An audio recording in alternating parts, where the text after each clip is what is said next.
नमस्कार, मी मनीषाज रेसिपीमध्ये आज आपण पाहणार आहोत एक आगळी वेगळी भज्याची रेसिपी।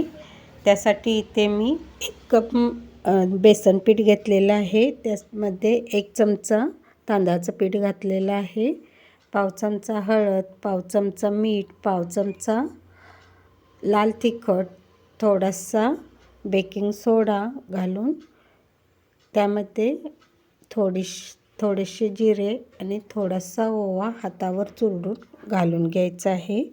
हे छान मिक्स करायचं आहे आणि थोडं पाणी घालून आपण भजीला जसे पीठ मळतो तसे पीठ मळून घ्यायचं आहे।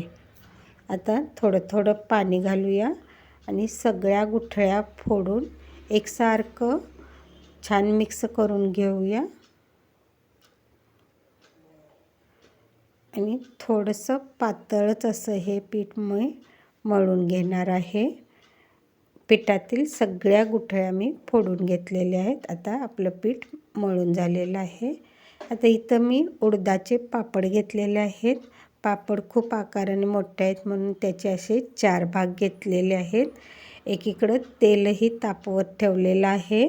आता पापड पिठात बुडवून तेलामध्ये तळून घ्यायचं आहे। पहा, पिठाची कन्सिस्टन्सी अशी असावी।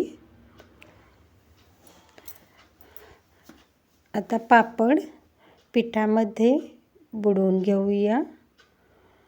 जास्तीचं पीठ काढून घ्यायचं आहे आणि आता तेलामध्ये पापड सोडून देऊया।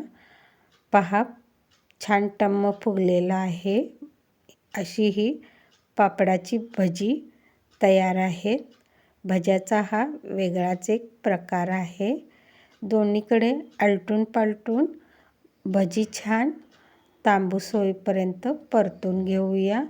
टम्म फुगलेला पापडाचा भजी तयार आहेत। अशाच प्रकारे सगळे पापडाचे भजी तळून घेऊया। पहा, भजी किती